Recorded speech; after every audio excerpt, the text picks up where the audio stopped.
తాకట్లో ఉన్న మీ బంగారాన్ని విడిపించి ఆ రోజు ఆన్లైన్ రేటుకి కొంటాం. Sharma gold company. అందరికీ నమస్కారం అండి. నేను Geetanjali. Welcome to Suman TV. మనతో పాటు ఉన్నారు రామకిషోర్ ఆచార్యులు గారు. ఇలా నేను చెప్పే కన్నా శ్రీవారి దాసుడు అంటే అందరికీ బాగా అర్థమవుతుందండి. ముడుపుల వెంకన్నగా స్వామివారి ఎంత ప్రసిద్ధో శ్రీవారి దాసుడిగా ఆచార్య గారు అంత ప్రసిద్ధండి.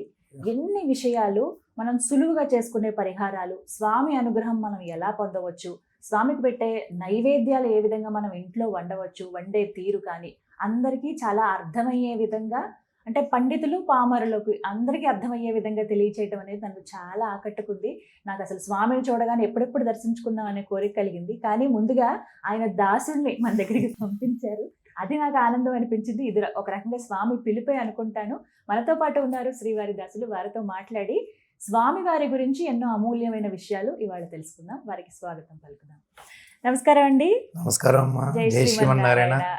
చాలా సంతోషం మిమ్మల్ని కలవడం. చాలా సంతోషం అండి. అంటే స్వామి వచ్చారేమో అన్నంత వారు పంపించారు మిమ్మల్ని మీ రూపంలోనే చూసుకుంటే. నాకు మిమ్మల్ని కలవడం ఆనందం. ఎందుకు అంటే కనుక ఇప్పుడు ఎంతో మంది ఆధ్యాత్మికవేత్తలు, ఎంతో మంది వేద పండితులు, నేను ఈరోజు ఒక్కడిని అవ్వచ్చు, కానీ మీరు ఎంతో మందితో మాట్లాడి ఎన్నో ప్రశ్నలు అడిగి అసలు మీరు అంటే సమాజానికి ఎంత మంచి కార్యక్రమాలు తీసుకెళ్ళి చూసిన వాళ్ళల్లో ఒక్క 10 మంది అయినా ఆ గురువులందరూ చెప్పిన విషయాలు తెలుసుకుని 100 మంది చూసి 10 మంది మారినా బాగుంటుంది అనే ఉద్దేశంతో మీరు నాకు చాలా ఆనందంగా ఉంది మిమ్మల్ని కలవడం. ఎంతో మంచి మంచి కార్యక్రమాలు, ఎంతో మందిని పరిచయం చేస్తున్నారు.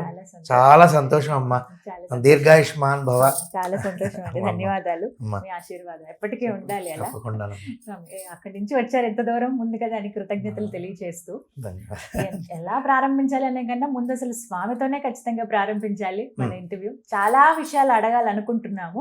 అందులో ముందుగా ముడుపుల వెంకన్నగా ప్రసిద్ధి చెందిన స్వామివారి గురించి, ఎప్పుడు స్వామివారి అక్కడికి వేయించేశారు, మీరు ఎప్పటి నుంచి ఇలా స్వామి సేవలో ఉన్నారు తెలియచేయండి. 2022లో జూన్ 1వ తారీఖు అక్కడ వైభవ వెంకటేశ్వర స్వామిగా ప్రతిష్ఠ అయ్యిందండి. అక్కడ కొత్త వెంకోజీపాలెం అనమాట.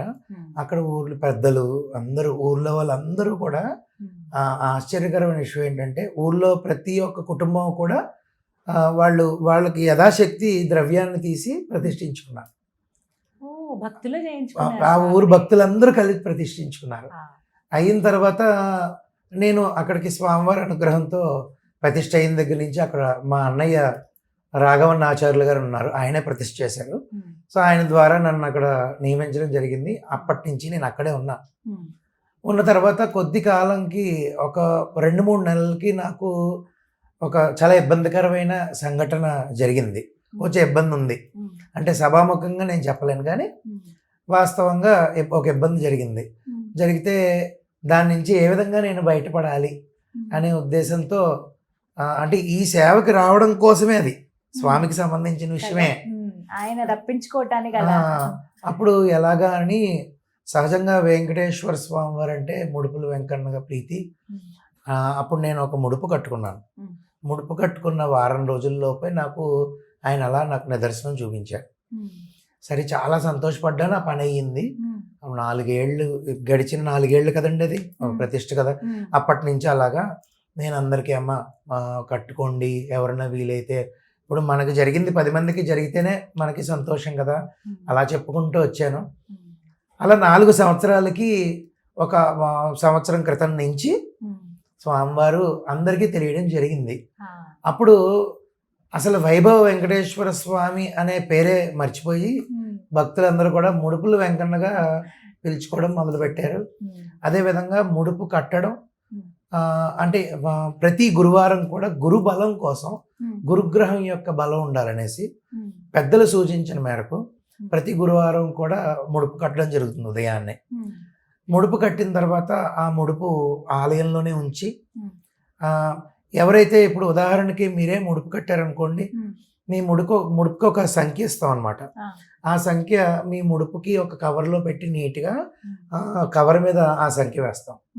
అయిన తర్వాత తల మీద పెట్టుకుని ఒక 7 ప్రదక్షిణాలు ఆచరించి మళ్ళీ మా చేతికి ఇస్తే మేము లోపల ఉంచుతాము. ఆ తర్వాత శనివారం రావాలి.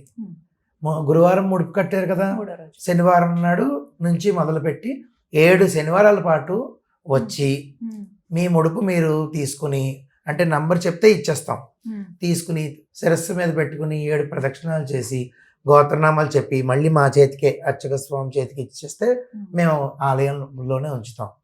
8వ వారం వడ్డీ వారం కింద, 8వ వారం వడ్డీ కాసులు వాడు కదా, 8వ వారం కూడా సేమ్ అదే విధంగా వచ్చి 7 ప్రదక్షిణాలు చేసి ముడుపు స్వామివారికి అక్కడ హుండీ ఉంటుంది, ఆ హుండీలో నేను ముడుపు సమర్పణ చేసుకోవాలి.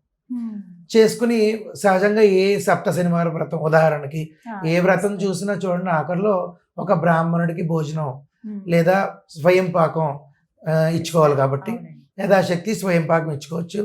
అది ఈ ఆలయంలో ముడుపు కట్టామని ఇక్కడే ఇవ్వాలని ఏమీ లేదు. ఒక బ్రాహ్మడికి స్వయం పాకం ఇచ్చుకోవచ్చు. అది మీకు ఎక్కడ దూరంలో ఇక్కడ ఉన్నారనుకోండి, ఉదాహరణకి కుదరలేదు, ఇచ్చుకోవచ్చు. అక్కడే ఇవ్వాలని అయితే ఏమీ లేదు. సో ఈ విధంగా చేసుకున్న వాళ్ళకి ఒకళ్ళని కాదండి, నిజంగా స్వామివారు ఎంత నిదర్శనం చూపించారంటే, నాతో పోదు స్వామివారు. గురువులు ఒక మాట అంటారు, చాగంటి కోటేశ్వరరావు గారు అంటే నాకు చాలా చాలా ప్రీతి, నేను మాటల్లో చెప్పలేను. ఆయన నోట్లోంచి వెలువడిన 2 మాటలు ఆయన అంటారు. ఏదో అడవిలో ఒక వెదురు చెట్టు ఉంటుంది, ఎందుకు పని చేయని చెట్టు, మహా అయితే వంట చేసుకోవడానికి కాలుస్తారు.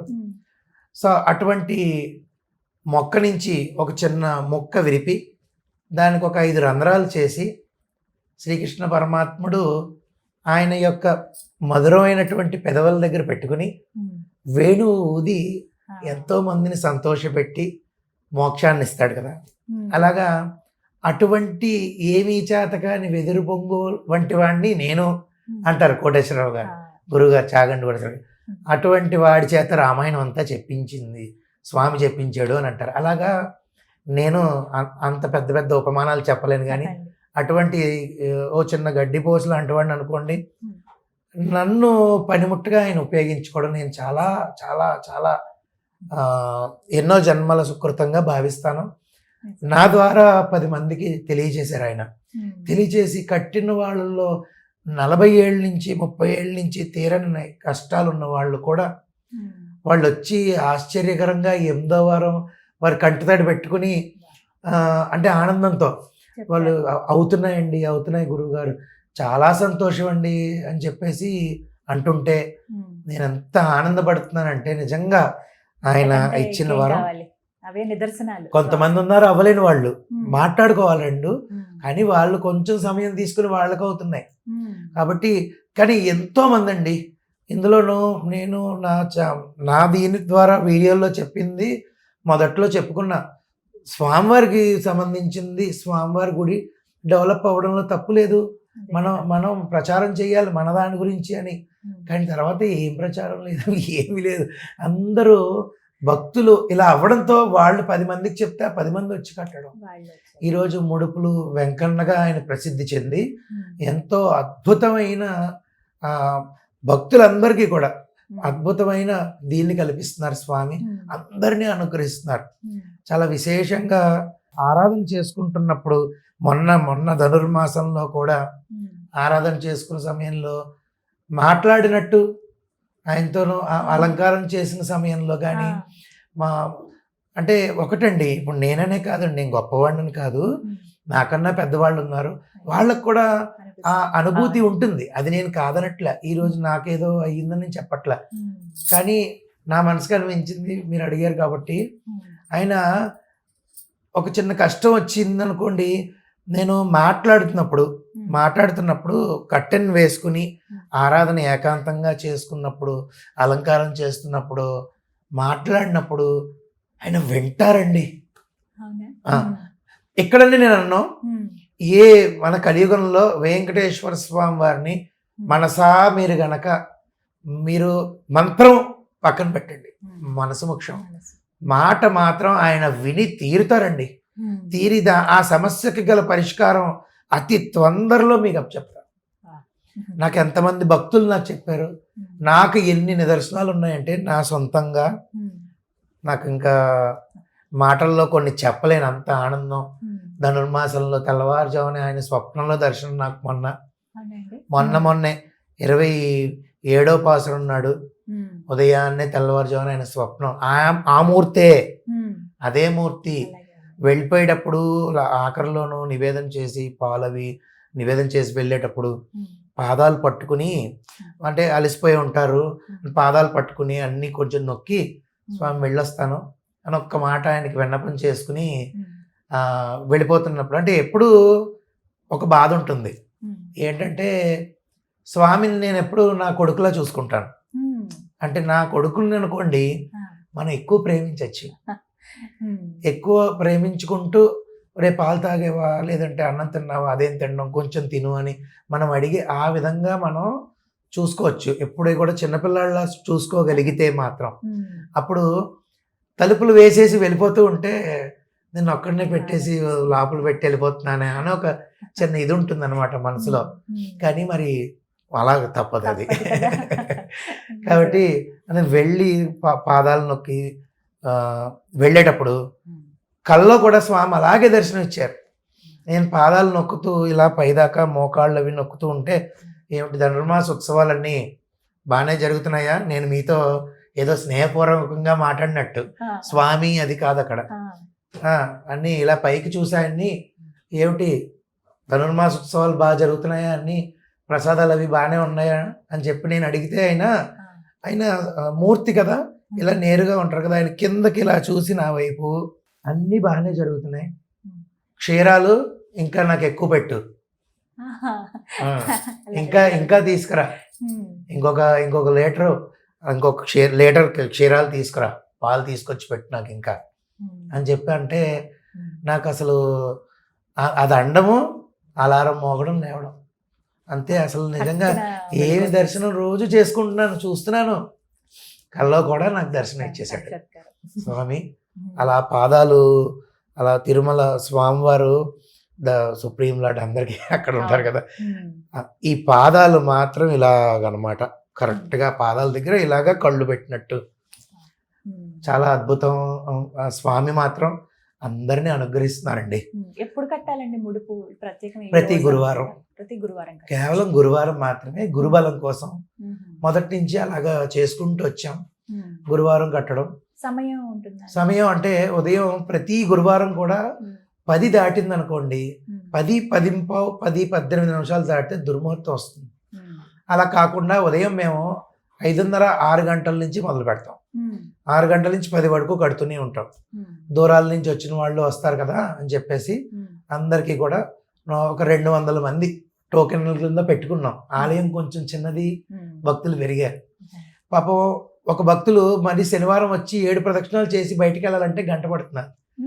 అందుకని వాళ్ళ కంఫర్ట్ కోసం అని చెప్పి ప్రతి గురువారం నాడు ఒక 200 ముడుపులు కట్టాలి అని ఈ ఆలయ వ్యవస్థ అంటే కమిటీ వారు, అర్చక స్వామి, మేము అందరం నిర్ణయించుకోవడం జరిగింది. అలాగా నీట్గా వెళ్తున్నాం.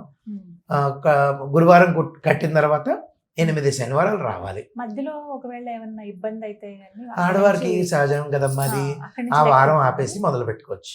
చూడండి ఇప్పుడు సప్త శనివార వ్రతం ఇవన్నీ ఎలా చేస్తాం అంతే. అదే మగవారికి అటువంటివి ఏమి ఉండవు. కాబట్టి వాళ్ళు వీలైనంత మటుకు ఎటువంటి గ్యాప్ లేకుండా చేసుకుంటే మంచి ఫలితం. చాలామంది నేను సక్సెస్ అయిన వాళ్ళని, అనుకున్న కోరిక అయిపోయిన వాళ్ళని, అవ్వలేదు గురువు గారు అన్న వాళ్ళని కూడా నా నంబర్ ఇచ్చి నాకు ఫోన్ చేయండి ఖాళీ ఉన్నప్పుడు, ఎందుకు అవ్వలేదు అనేది మనం చూద్దాం అంటే తెలుసుకుందాం. వాళ్ళతోనూ ఒక 5-10 నిమిషాలు నేను సంభాషణ చేస్తాను. నియమాలు ఏ విధంగా పాటించారు, ఎన్ని వారాలు వచ్చారు, మీరు ఎప్పుడు గ్యాప్ ఏమైనా ఇచ్చారా, ఎందుకు గ్యాప్ ఇవ్వాల్సి వచ్చింది, ఇవన్నీ తెలుసుకుంటారండి. అంటే రేపు పొద్దున్న మనం ఇంకా మంచి చెప్పచ్చు 10 మందికి. ఎక్కడ నియమాలు ఏంటంటేనమ్మా, ఎప్పుడైతే ముడుపు కడతామో గురువారం అక్కడి నుంచి 8వ శనివారం పూర్తయ్యే వరకు కూడా మాంసాహారం అలవాటు ఉన్న వాళ్ళు మానేయాలి. తర్వాత ప్రతి శనివారం బ్రహ్మచర్యం పాటించాలి. తర్వాత ఏకభుక్తం, శనివారం నాడు ఉపవాసం అనేది మన కలియుగ వెంకటేశ్వర స్వామి వారు మనది ఈ భూమండలం మీద స్వామివారిని ఆరాధించే వాళ్ళందరూ శనివారం 90% చేసేస్తారు ఉపవాసం. కానీ ఆరోగ్య రీత్యా కుదరని వాళ్ళు ఒక పూట భోజనం చేయొచ్చు, ఒక పూట అల్పాహారం టిఫిన్ చేయొచ్చు. కానీ నూనె తగలకుండా, ఉల్లి వెల్లుల్లి తగలకుండా మనం ఆచరించాలి. తర్వాత ఆ రోజు ఒక్కరోజు భూసేనం చేయాలి. ఆరోగ్య రీత్యా ఇబ్బంది లేనప్పుడు వివాహం అయిన తర్వాత సంసార దాంపత్యం చేసేటటువంటి మంచం మీద పడుకోకూడదు తప్ప సోఫా మీద, దివాన్ కాట్ మీద అలా పడుకోవచ్చు. ఆ విధంగా బ్రహ్మచర్యము, ఏకభుక్తము, తర్వాత భూశయనం, ఓపిక ఉంటే భూశయనం అంటే మరీ భూమి మీద కాకుండా చేపేసుకుని కొంచెం ఇదిగా మనం పడుకోవచ్చు. ఆ విధంగా ఇవి కొన్ని నియమాలు ఉంటాయండి. ఈ నియమాలు, ఉపవాసం అంటే మొత్తం మానేవాళ్ళు అని కూడా లేదు అని మీకు తెలిసిందే. ఉపవసించుట అంటే ఎక్కడున్నా స్వామివారిని దగ్గర పెట్టుకుని ఆయన నివాసంలో మనం ఉండడమే. తినకూడదని కాదు, కానీ తింటే ఇంకొంచెం ముద్ద అడుగుతుంది ఇంద్రియం, ఇంకొంచెం ముద్ద అడుగుతుంది, తర్వాత నిద్ర వస్తుంది. నిద్ర వస్తే స్వామివారిని మనం ఆ రోజు దీక్షలో భాగంగా ఆయన్ని నామస్మరణ చేయలేం, ఆ గంట వేస్ట్. అందుకని కొంచెం శరీరాన్ని నిలబెట్టుకోవడానికి తినచ్చు, తప్పేమీ లేదు. తర్వాత ఆ రోజంతా వీరున్నంత మటుకు శనివారం మాత్రం గోవింద నామస్మరణ చేసుకుంటూ గడపడం. ఇలాగా 8 శనివారాలు చెయ్యాలి. 8వ శనివారం రాత్రి కూడా గడవాలి. 8వ శనివారం తర్వాత ఆదివారం ఉదయం సూర్యోదయం అయినప్పుడు ఈ దీక్ష పూర్తవుతుంది. అంటే ఇది పర్టికులర్గా ఎందుకు చెప్తున్నా అంటే, ఈరోజు శనివారం 8వ శనివారం అయిపోయింది కదా గురుగారు, రాత్రి 12 అయిపోయింది, అది కొంచెం ఎక్కువ అయిపోయింది కదమ్మా.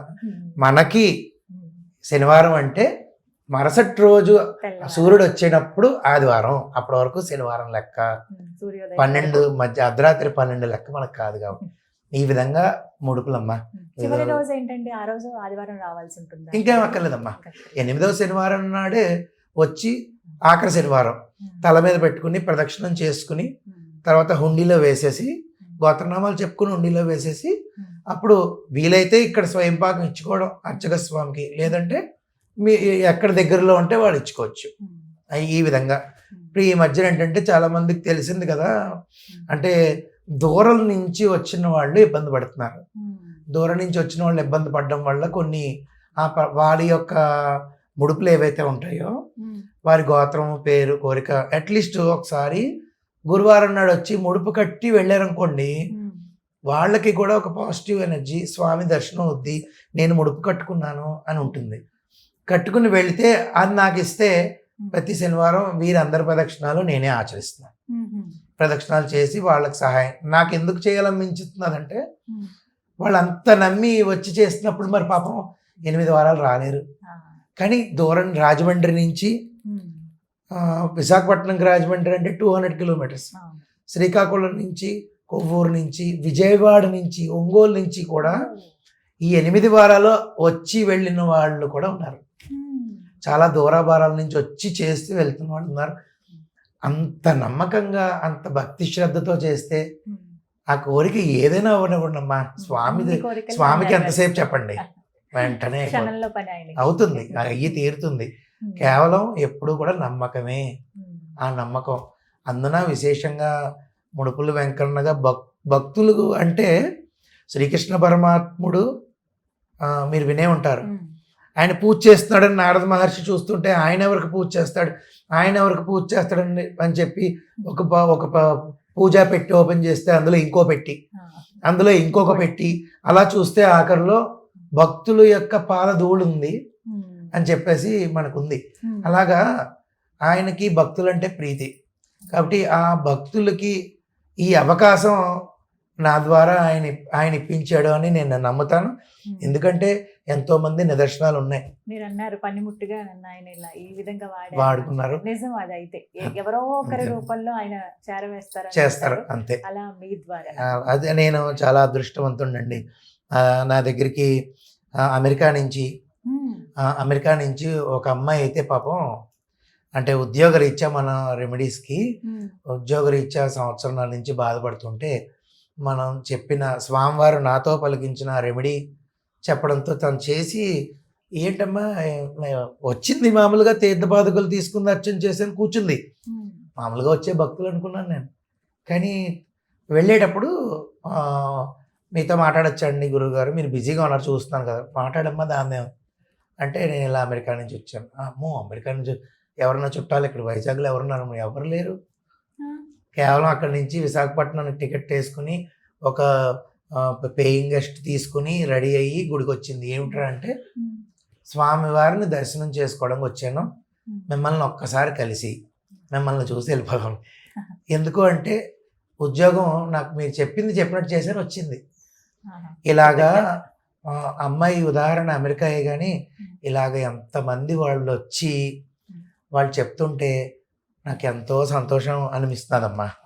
నాకు ఇస్కాన్ టెంపుల్ వైజాగ్ ఇస్కాన్లో జయలక్ష్మి గారని ఒక ఆవిడ ఉన్నారు, తర్వాత శివ రామకృష్ణ గారని ఒక ఆయన ఉన్నారు. వీళ్ళిద్దరూ ఈయన కువైట్లో ఉంటారు. ఇలాగే మన ఆలయంకి వచ్చేవాడు. నేను ఏదో 4 మాటలు ఆలయం దగ్గర ఇలా మాట్లాడుతూ ఉంటే ఇవి ఇక్కడ ఉండిపోకూడదు గురుగారు, మీరు ఏమైనా ఛానల్ పెట్టండి అని అన్నారు. ఒక కరెక్ట్గా 2 సంవత్సరాల క్రితం. అంటే అప్పుడు నాకు అలాంటిది ఇంట్రెస్ట్ లేదు, ఎవరు చూస్తారు అని అనుకున్నా. కానీ వాళ్ళు చెప్పిన 6 నెలల తర్వాత వాళ్ళు మరీ చెప్తే అప్పుడు మీ ఇందాక అనుకున్నట్టు ఆ నామం శ్రీవారి దాసు అని ఆయన పలికించాడు. అలా పెట్టడంతో 10 మందికి వెళ్ళింది. అందరూ చూసి నా వీడియోల కింద కామెంట్లు చూస్తే చాలమ్మా నాకు చాలా చాలా ఎంతమంది వచ్చి చెప్తూ ఉంటే గుడికి వెతుక్కుని గుడికి వచ్చి చెప్తూ ఉంటే ఎంతో ఆనందం కలుగుతుంది. అడ్రస్ చెప్పండి స్వామి. కరెక్ట్గా విశాఖపట్నం కొత్త వెంకోజీపాలెం అంటారమ్మా, న్యూ వెంకోజీపాలెం అనమాట. అంటే మద్దెలపాలెం నుంచి ఇలాగా జూకి వెళ్ళే రూట్లో, మద్దెలపాలెం నుంచి ఆరిలో వెళ్ళే రూట్లో హైవే మీద రైట్ సైడ్ కొంచెం స్ట్రీట్ ఉంటుంది, కొంచెం అదొకటే ఇబ్బంది, చిన్న సందులాగా ఉంటుంది. ఆ సందులోనే అంటే ఎగ్జాక్ట్గా న్యూ వెంకోజీపాలెం బస్ బే ఆపోజిట్లోనే టెంపుల్. ఈజీ, అంటే కొంచెం నేను చెప్పింది కనుక పట్టుకోగలిగితే address easy. Vaibhava Venkateswara Swamy temple, Kodanda Ramalaya సహిత రాముల వారు కూడా ఉన్నారు. రాముల వారు 26 ఏళ్ళ క్రితమే ప్రతిష్ఠించారు, అదే గ్రామస్తులు. తర్వాత స్వామివారిని ప్రతిష్ఠించడం జరిగింది మొన్న. స్వామివారు వచ్చిన తర్వాత నాకు అదే అనిపించింది, ఆ ఊరు పేరు ఇందాక మనం అనుకున్నాం వెంకోజీపాలెం. అంటే వెంకోజీపాలెం అంటే వెంకటేశ్వర స్వామి పేరే. ఆ ఊరికి ఆ పేరుకి సార్థకత తేవడానికి స్వామివారు వచ్చారు అని నాకైతే త్రికరణ శుద్ధిగా అనిపించింది. అలాగనమాట, అదనమాట. నమస్కారం. ధన్యవాదాలమ్మా.